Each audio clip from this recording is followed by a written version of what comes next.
Bonjour, bien-aimés, et merci beaucoup pour l'invitation.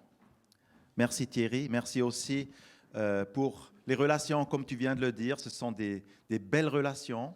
Nous avons la joie aussi de travailler au réseau ensemble. J'aimerais vraiment dire, oui, Thierry, ce n'est pas seulement quelqu'un qui porte le titre du président du réseau. C'est quelqu'un qui aime l'Église de Genève. Et j'aimerais te remercier pour ton service pour nous tous. Ça m'inspire. Et je suis... Voilà, il faut des fois aussi... C'est beau.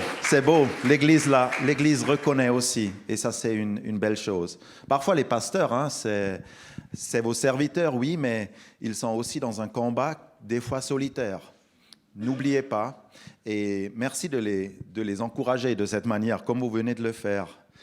Et je pense que nous avons effectivement un travail à faire ensemble, n'est-ce pas?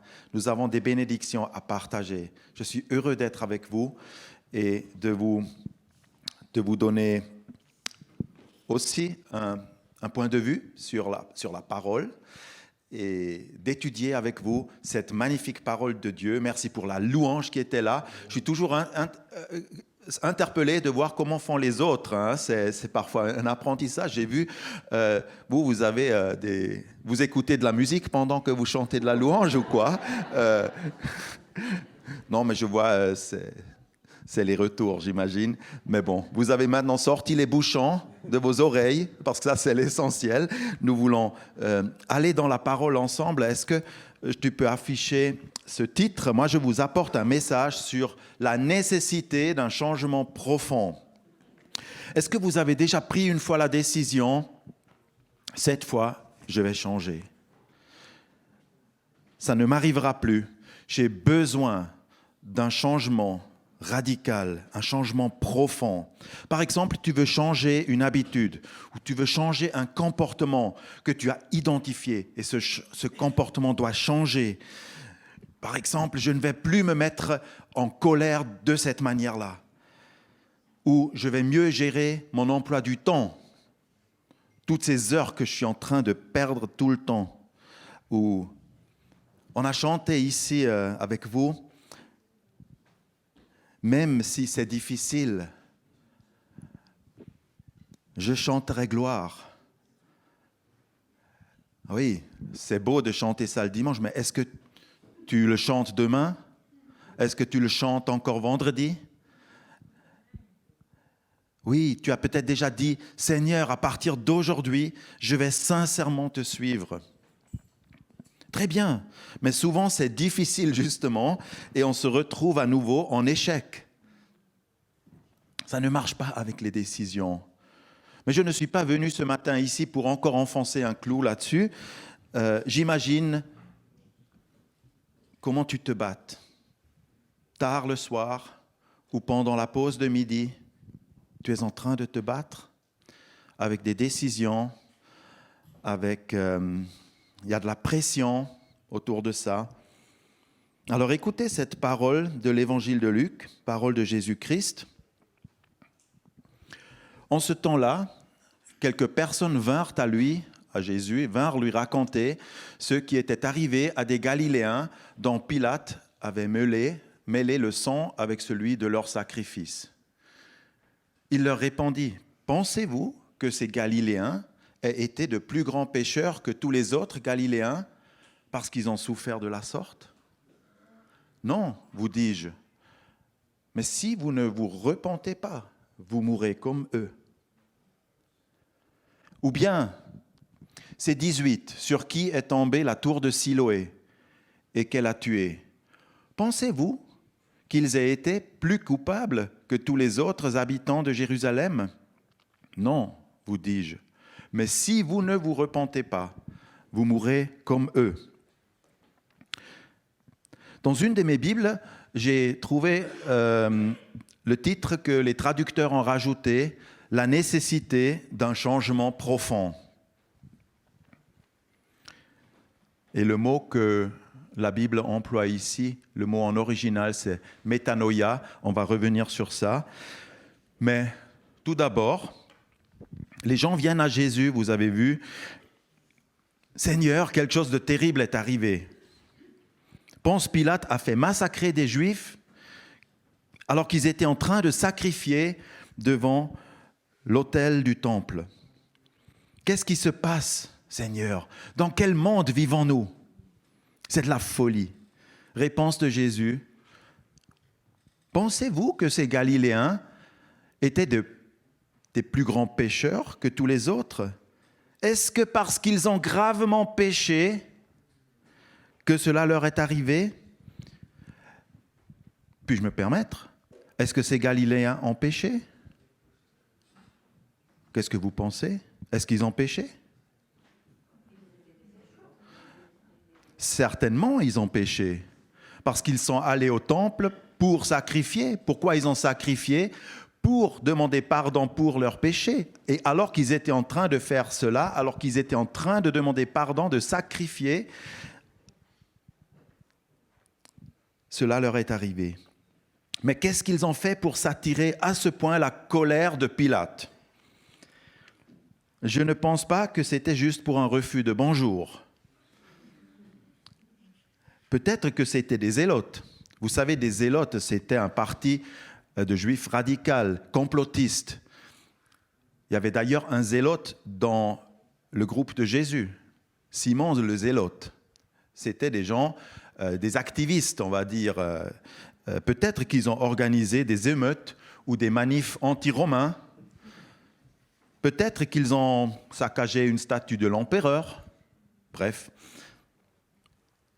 ils ont certainement été pour quelque chose. Mais Jésus raconte une deuxième histoire, un fait divers. Aujourd'hui, on lirait ça dans les journaux, ce sont des faits divers, c'est ce qui se passe un peu autour de nous. Une autre histoire, la tour de Siloé, un accident. Alors c'est encore plus évident que dans la première histoire, ces gens sur qui la tour s'est écrasée. Mais ils n'y étaient pour rien, ils étaient juste là au mauvais moment, au mauvais endroit. Ces pauvres gens, ils étaient juste là par malchance. Et cela nous fait penser à toutes ces victimes, n'est-ce pas, des tremblements de terre, des accidents de voiture, tout ce que vous pouvez imaginer. L'accident de cet avion, vous vous souvenez, il y a quelques années, MH17, au-dessus de l'Ukraine. Ils étaient tranquillement dans leur avion et puis un missile touche cet avion. Enfin, tu peux imaginer plein de choses. Toutes ces personnes qui perdent leur boulot, les chrétiens persécutés, ou la chute du Crédit Suisse, un monument qui tombe. Mais Jésus, vous savez, on pourrait raconter 10 histoires. Jésus en a entendu une, il en a raconté une deuxième, mais on pourrait en raconter 10. Et qu'est-ce que dirait Jésus à ces gens? Si vous ne changez pas, si vous ne vous repentez pas, vous irez tous, vous subirez tous le même destin, vous mourrez tous pareillement. C'est ça qui nous interpelle, n'est-ce pas? Si vous ne changez pas. Alors qu'est-ce que c'est ce changement radical? Qu'est-ce que ça veut dire concrètement? Voilà, 2 fois Jésus donne la même réponse. Qu'est-ce que c'est un changement profond? Qu'est-ce qu'il faut faire? Qu'est-ce qu'on nous demande en fait? Je dirais parfois, oui, dans les églises, le dimanche, on nous appelle toujours, mais changez, mes frères et sœurs, changez quelque chose. Et peut-être vous êtes déjà fatigués d'entendre ça, mais qu'est-ce que je dois encore changer? Je viens fidèlement à l'église tous les dimanches, je suis là, devant le Seigneur, j'essaie de faire de mon mieux. Mais, oui, on ne voit pas toujours très bien ou très clairement qu'est-ce qu'il faut que je change, n'est-ce pas? Et je ne pense pas que le Seigneur nous demande chaque dimanche le grand changement.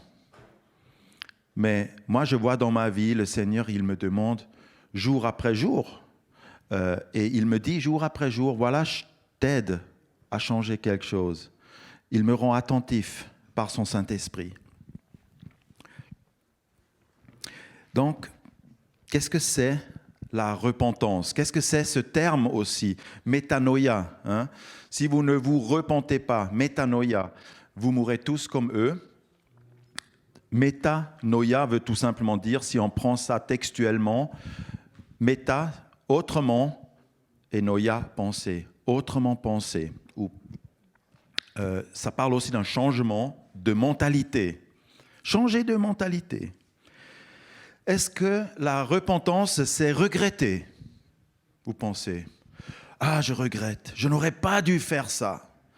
Pourquoi je me suis mis en ménage avec cette personne? Et on pleure. Est-ce que c'est demander pardon? Ce n'est pas mal de demander pardon, mais c'est insuffisant. Est-ce que se repentir ou métanoïa veut dire je vais réparer ma faute. J'ai fait une grosse bourde. Je vais maintenant réparer et payer pour ça. C'est déjà mieux. On approche un peu de la vérité. Vous vous rappelez de Zachée, n'est-ce pas? Où Jésus est rentré dans cette maison de Zachée, et Zachée, il a été saisi de crainte devant le Seigneur. Il a compris, mais tout ce que j'ai fait, il était agrippsou. Il a volé l'argent du peuple et il a dit, tout ce que j'ai pris, tout ce que j'ai volé au peuple, je le restituerai et en quadruple. Donc là, c'était quelqu'un qui voulait réparer. Mais avant cela, il était vraiment aussi aux pieds du Seigneur. Mais vous savez aussi, même si tu veux réparer, je ne dis pas que c'est mauvais ou qu'il ne faut pas le faire, mais il y a des choses que tu ne peux plus réparer. N'est-ce pas? Il y a des choses qu'on ne peut plus réparer. C'est fait, c'est fait. C'est pas juste, j'ai cassé le vélo de quelqu'un et puis je vais lui acheter un autre vélo. Ou je lui ai fait une bosse dans la voiture et maintenant je lui paye la réparation. Non, ce ne sont pas des choses comme ça. Et parfois, on a aussi l'intention de changer. Est-ce que métanoïa, ça veut dire, oui, maintenant j'ai l'intention de changer, je vais vraiment changer, demain je changerai. C'est ça? J'ai pris conscience, et que c'est une bonne chose quand tu prends conscience de devoir changer. Oui, j'ai pris conscience que je ne peux pas continuer à vivre comme cela. Ma vie, mon train de vie me mène à la perdition. Je vais vous raconter une autre histoire. Une histoire, un accident, terrible accident dans ma proche famille. Et cela s'était passé il y a environ 20 ans, peut-être 25 ans. Et c'est arrivé jusque dans les unes des journaux à l'époque. Hein. C'était quand même un truc incroyable. Mon oncle et leur famille sont des viticulteurs, de père en fils, une belle tradition familiale, une entreprise familiale. Je suis allé souvent en tant qu'enfant tailler des vignes ou pour les vendanges et tout ça. Ce sont des souvenirs de mon enfance. Mon oncle et toute sa famille, les cousins. Et dans cette entreprise, il y avait un monte-charge. Vous voyez ces monte-charges qu'on trouve dans des gros ascenseurs. Mais cet ascenseur, ce monte-charge, il était mal fait. Il y avait un défaut. C'est-à-dire que tu pouvais ouvrir la porte alors que l'ascenseur n'était pas là. L'ascenseur était peut-être en haut, il était en bas, ou je ne sais pas, mais tu pouvais ouvrir la porte. Et un jour, le grand-papa, il est tombé dans cette cage d'ascenseur. Et il s'est brisé tous les os et il est mort suite à cela.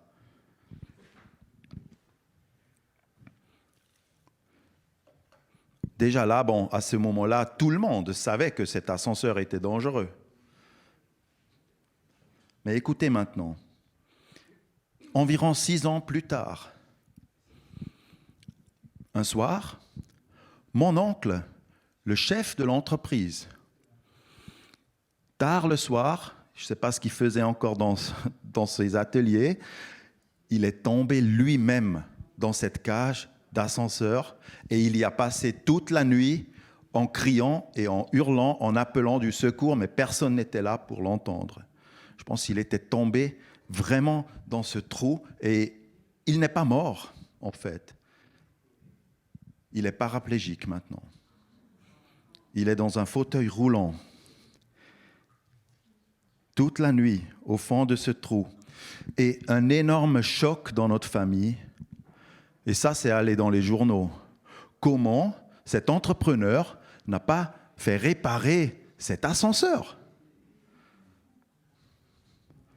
Pourquoi il n'a pas changé ce maudit système?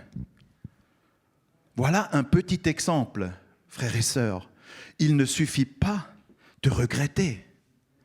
Il ne suffit pas de dire et d'avoir l'intention de changer. Connaissant mon oncle, il s'est certainement dit, débordé comme il était toujours, je vais changer un jour ce truc. Un jour, je vais le faire. Mais il n'avait pas le temps de le faire, il était tombé lui-même encore dedans. Ils ont tous pleuré, je peux vous dire, ils ont tous pleuré quand grand-papa était mort. Mais mon oncle n'a rien changé à son fonctionnement. Il n'est pas allé jusqu'à la cause profonde du malheur et du système dangereux. Mais la bonne nouvelle, c'est que Jésus est allé jusqu'à la cause profonde du malheur, de tous nos malheurs. Amen. Et gloire à son nom, gloire à notre Seigneur. Il est allé à la source, à la cause profonde. Et cette cause, elle s'appelle le péché. Comme il est écrit dans Romains chapitre 3, il n'y a pas de distinction. Tous ont péché et sont privés de la gloire de Dieu, mais ils sont gratuitement justifiés par sa grâce et par le moyen de la rédemption qui est en Jésus-Christ. Est-ce que tu te sens pécheur? Drôle de question. Est-ce que tu te sens pécheur? Mais la question n'est pas est-ce que tu sens ou est-ce que tu ne sens pas. Dieu déclare que tu l'es, de son point de vue. Nous prenons parfois pour être la juste règle, mais c'est Dieu qui déclare qui est et qu'est-ce qui se passe. Est-ce que tu te sens ou est-ce que tu ne te sens pas? Dieu dit que ton problème, que le problème numéro 1 de toute l'humanité est le péché. C'est pour ça qu'il nous a envoyé un sauveur d'ailleurs. Sinon, il nous aurait envoyé peut-être un technicien, ou il nous aurait envoyé un ingénieur, ou il nous aurait envoyé, je ne sais pas quoi, un psychologue. Il nous a envoyé un sauveur, mes frères et sœurs. Alléluia. Et le péché, il nous sépare de Dieu pour toujours.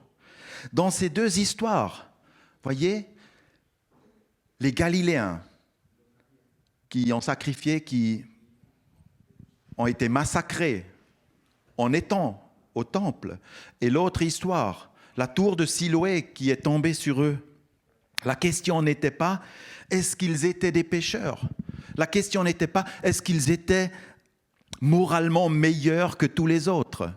Vous avez entendu Jésus. Est-ce qu'ils étaient pires que les autres? Est-ce qu'ils étaient meilleurs? Ce n'est pas la question, mes frères et sœurs. Comment tu te sens? Est-ce que tu es encore un peu... Oui, ça passe encore chez moi. Non.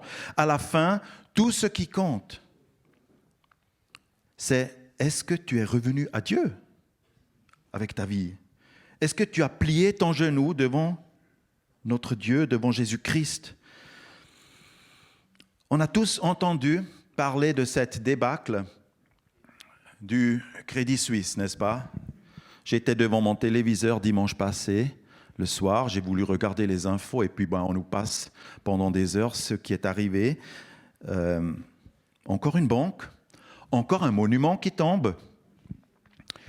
Et j'ai pensé et prié pendant que j'écoutais ça. J'ai pensé d'abord à un ami qui travaille au Crédit Suisse, mais j'ai aussi pensé et prié. J'ai dit, Seigneur, si la Suisse, enfin, venait s'agenouiller devant le Seigneur, si enfin, dans notre pays, dans notre nation, il y aurait une profonde prise de conscience.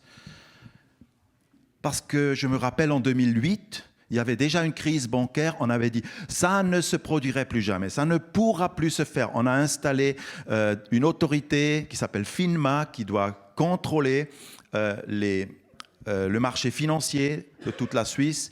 Mais bon, apparemment, ça ne sert à rien. Et quelqu'un l'a dit aussi, le Crédit Suisse a été sanctionné des milliards, qui chaque année ou tous les 2 ans, ils ont dû payer pour leur mauvaise gestion. Ils ont été punis, mais apparemment, même la punition ne les a pas fait changer d'avis. Et si la Suisse revenait à Dieu, c'est ça. Oui, les monuments peuvent tomber, hein, mes frères et sœurs. Ce n'est pas parce que c'est une banque qui a 160 ans d'histoire, une longue tradition, tout ce que vous voulez. Jésus a dit, le ciel et la terre passeront, mais mes paroles ne passeront point. Et c'est cela que nous devons garder en mémoire. J'ai souvent dit ces derniers jours ce verset parce que les gens me disent, comment ça et tout. J'ai dit, oui, le ciel et la terre passeront.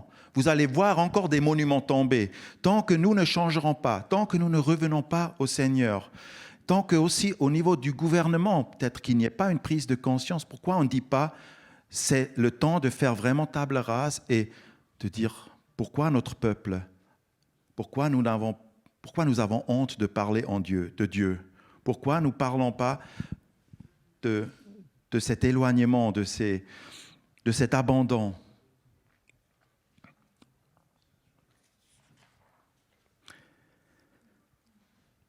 Je me suis un peu emballé là. Hein? Mais parce que, vous savez, j'ai grandi en Suisse. Je suis suisse et je souffre avec mon peuple. Je ne le dis pas pour juger ou contre le gouvernement. Je suis triste parce que je dis non. Pourquoi nous en sommes arrivés à ce point? Pourquoi nous avons adopté un tas de lois qui vont clairement à l'encontre de la volonté de Dieu? Et consciemment, nous mettons Dieu de l'autre côté de la barre. Il n'a plus rien à dire dans notre pays. Mais je termine avec ces questions, en fait, sur la nécessité d'un véritable retour vers Dieu. Vous êtes conscient aussi? Moi, je suis conscient. Le Seigneur dit, et ça c'est la fin de son petit message là, de cette histoire, il dit, vous allez tous mourir pareillement. C'est à peu près la pire manière dont tu peux conclure un message. De dire aux gens, vous allez tous mourir pareillement. Jésus a fini son message sur cela. Personnellement, je n'ose pas trop terminer sur cela parce que il y a aussi d'autres textes, il y a la grâce de Dieu. Mais en fait, Jésus met le doigt sur le vrai problème, n'est-ce pas? Est-ce que vous êtes conscient que vous allez mourir? Oui, mais pas aujourd'hui. Un autre jour. Et pas de cette manière-là.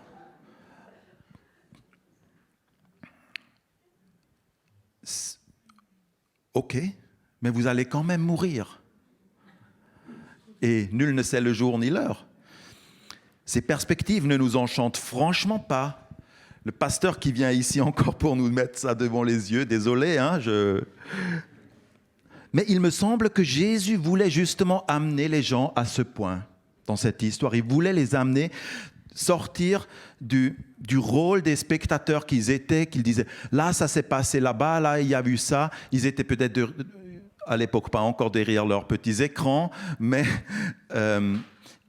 ils étaient spectateurs et le Seigneur a dit, et vous, si vous ne changez pas, et si tu mourais, toi aussi, qu'est-ce qui se passe? Est-ce que tu es prêt? Est-ce que tu es prête? Si tu devais partir aujourd'hui, est-ce que tu sais où tu seras? Qui te le dira? Jésus nous présente ici une solution aussi. Elle est simple, mais elle change tout. Et je termine sur ça. La première, c'est un petit bloc de doctrine chrétienne. Je termine sur ça parce que vous allez comprendre. Un petit bloc de doctrine chrétienne. Si vous ne Vous repentez pas. Je commence en Luc chapitre 13, là où Jésus était. La solution, elle est là. Si aujourd'hui tu te repentais, si aujourd'hui tu venais à Dieu, et j'ai besoin de souvent venir à Dieu, je peux vous dire, parce que de plus en plus, le Saint-Esprit me montre que je ne suis pas encore au point, que je fais encore des bourdes, que je suis encore méchant avec ma femme des fois. Voilà, je ne suis pas encore à ce point où le Seigneur voudrait que je sois. Alors j'ai besoin de venir à lui souvent. Viens aujourd'hui à lui. Un changement radical de mentalité. Pardon, il y a pour la Suisse, par exemple, j'ai lu ce verset et ça m'a parlé. Aux Suisses, Jésus dirait « Recommande aux riches du présent siècle de ne pas être orgueilleux et de ne pas mettre leur espérance dans des richesses incertaines, mais de la mettre en Dieu qui nous donne tout avec abondance pour que nous en jouissions. » C'est magnifique, n'est-ce pas? Si les banques, et nous tous aussi, en étaient un peu moins avides. Et puis, dans Matthieu chapitre 6, verset 27, le Seigneur dit, en quelque sorte, que stresser, ça ne sert à rien. Des fois, tu es stressé, tu veux mettre un tas de choses dans ta vie, mais qui de vous peut ajouter une seule coudée à la longueur de sa vie en se faisant du souci? Le Seigneur, il dit, abandonne ta vie, laisse le Seigneur faire. De toute façon, il y a une limite et le Seigneur la connaît.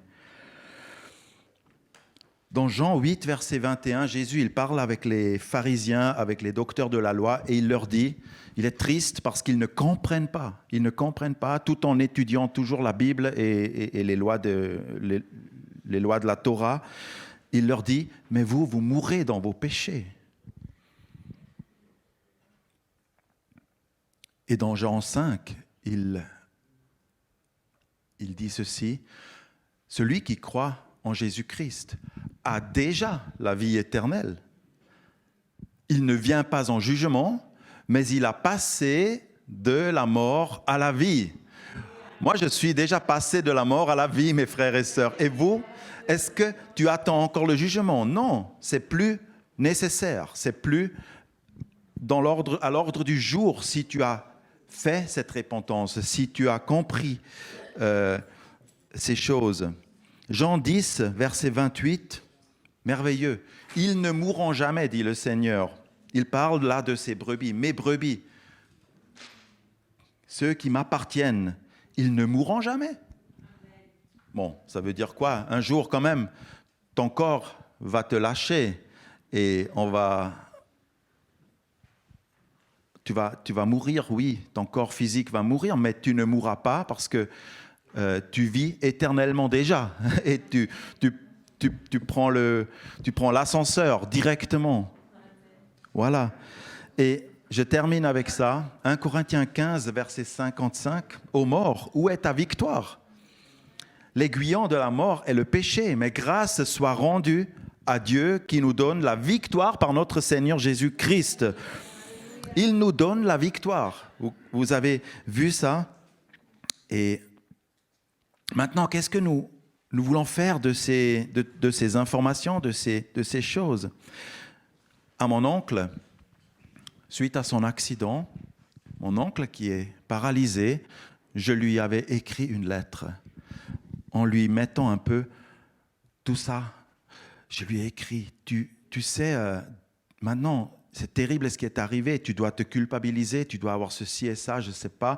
Je lui ai écrit et j'ai dit, Dieu t'a laissé en vie pour que tu puisses te repentir, pour que tu puisses changer. Est-ce que tu as accepté le Seigneur?